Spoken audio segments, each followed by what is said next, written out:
It is said that wars are only won upon the anvil of honor. Others believe victory requires strategy and a mastery of power. War is deception. A game played best from the shadows. Only strength and raw power can assure total dominance.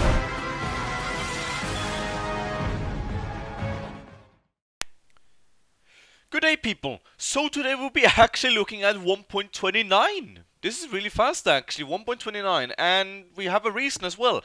So we are going to go through it, and hopefully it will be zoomed enough in for you this time, because the last patch some people were unable to read, or most of you I think it was in fact, but I hope it's going to be better this time.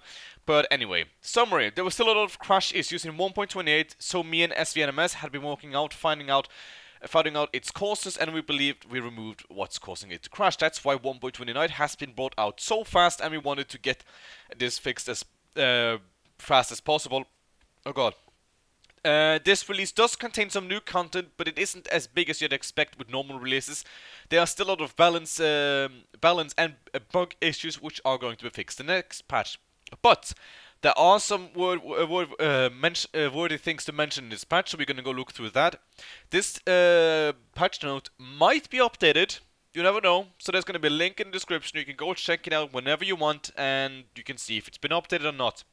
But as normal, with the miscellaneous, the new Outland region, which is Terrorcar Forest. So we're getting another region with new possibilities for different races in Outland. Most workers units now have repaired to autocast. Lordaeron Dungeons only had one CP now.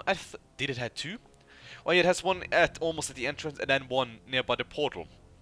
And it has been expanded slightly. Cooldown on all autocasting anti-medic shell abilities has been increased from 4 to 6 seconds. Very good. Anti-medic shell now has a custom autocast icon.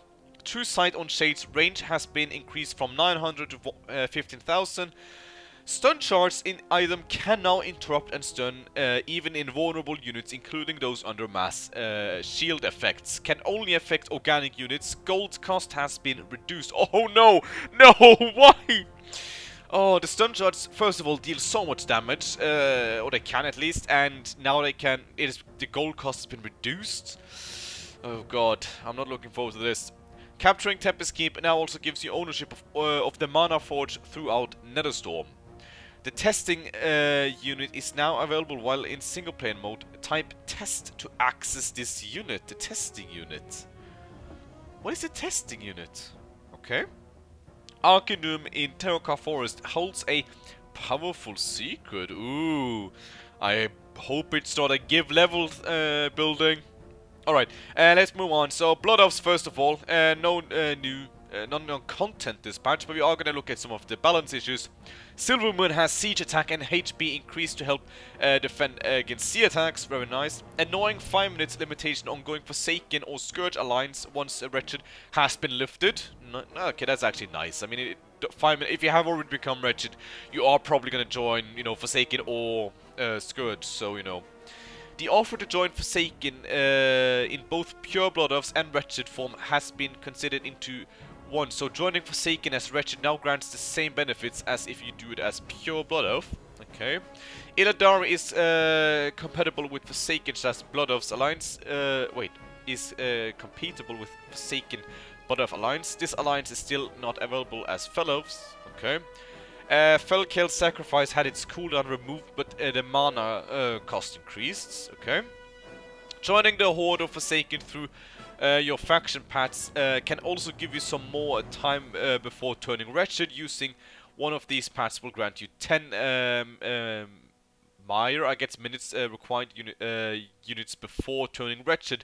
This encourages people to use this path instead of going the usual Illidari or Fell Elf when things are going badly. Demonesses and Quartis have now scorched Earth ability. Okay. Let's move on to Cult of the Damned. So no new content this patch. Dark Conjure there is non-revivable. The cooldown and mana cost of his mana flame has been increased, while its duration has been decreased. He is no longer magic immune.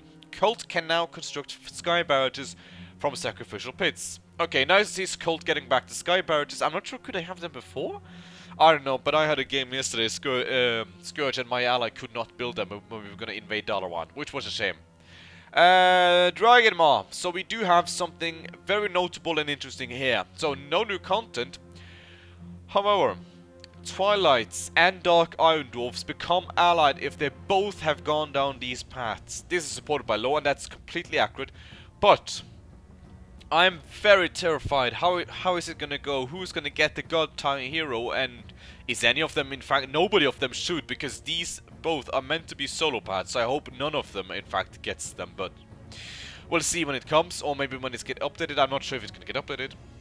Twilight Hatchlings now also have the Scorched Earth. Legion has nothing at all. No balance, in fact, as well. Scourge, do you have anything? Scourge dialogue starts off with the Solosar base in control point. Silver Hand, though, has something new. Going to an alliance faction will also grant Shattrath City in Outland, and of course I think most of us would expect this to be coming with Draenei and Terokkar and Shattrath and everything. But Velen also gets some love now. At level 15, Velen can beat Aldal to form his army of light. Aldal becomes a God Tier hero. Another God Tier hero. God Tier hero adept at supporting heroes and armies. Aldal cannot move like normal units and must rely on his teleportation to move across the world. So Aldal will basically be a support God Tier hero, which is probably going to be OP at first and is going to get nerfed at some time. But he cannot move, which means he's going to rely on teleportation, so he's probably going to have like a spell or something, maybe a global teleportation, maybe a blink, maybe a scroll of town teleportation ability that only allows him to teleport to buildings or something, I don't know. Going the high elf relations will also grant you a small outpost, in Terokkar Forest, Alerian Stronghold, makes a little bit sense there. What balance do we have? Oh yes! Okay, I should have seen this coming as well. So steam tanks now have increased range, affects Silver Hand and Worgen. Okay, I guess that applies for Dalaran as well. Tear's Hand has increased defenses. I'm gonna see if I can find this picture, but if it's not on the screen right now, I didn't find it. But basically, there's been a post that Marshmallow is trying to expand certain areas in LTA, and Tear's Hand seems to be one of them, getting some major defense upgrades. And, well, it's going to make it a little bit easier to defend, a little bit longer at least, maybe enough time for, I don't know, Blood Elves to come, maybe, I was about to say Cynical, because every time I think Dalaran, I think Cynical. But Dalaran to come and help you or other things, I don't know. Velen's Sigil of Naru scales with level and had its effectiveness reduced. Militar swordsmen can only be trained directly from town halls. Narus now have true sight. Narus, okay. If Shattrath City dies, Velen becomes unrevivable. Holy Vision has a cooldown. Okay. Dalaran. Okay. Non-dispatch. No new content. Cooldown on Dalaran construction runes water has been increased from 2 to 3 minutes. If an enemy destroys new Dalaran, they gain 300 gold and lumber. I think this was already in. I think this is already in, or at least some other buildings has it, I know. But maybe they just added it for Dalaran now. Either way, some reward for destroying it. Forsaken, no new content, but some balance. HP on Forsaken Shadows increased from 50 to 75. This makes them decay slower. The Blood of Forsaken Alliance also grants 6 Abominations and Tranquillin. Forsaken/Horde Alliance now requires 20 minutes game time to have passed instead of 10. Give me a moment. Right, then let's move on to the Dwarfs. Oh, it seems they have some new stuff now. Oh, well, not new content. The Dwarven Guild Explorers now have Hearthstone. Requires Ironforge and Explorers Guild's funding.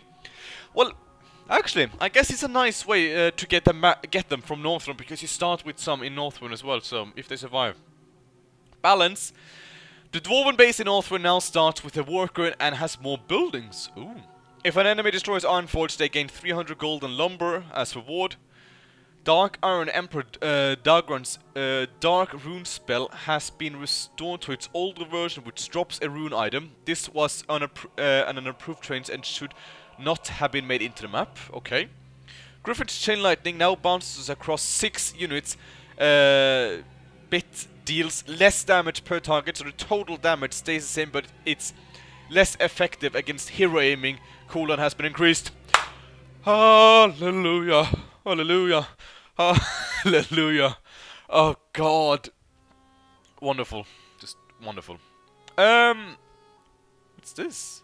New content for Horde, new faction path, Magar Ancestry path. Isn't this already in-game? The Horde takes a step further into its old ways before it was corrupted by demons. Troll embraces.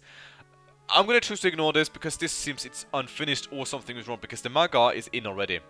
Let's look at balance though. All Shogun's life regeneration aura no longer affects all of Outland but instead only affects units close by. Good. Spirit Guide's gold cost increased from 17 to 20 and now loses HP faster, while in beast form, black fused landmines have a 6-minute rotation timer. Oh god. Tribal nomads no longer have siege attack. Okay.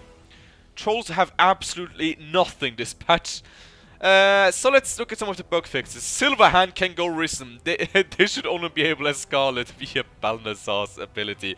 I've seen that. It is hilarious. I think it was Alt who went Silverhand Risen with me, basically. Some player names are messed up after color changing events. We know about that. Confirmed, of course, Horde going true path. This messes it up. And, well, there are still some other bug fixes here. Which we're not going to look at.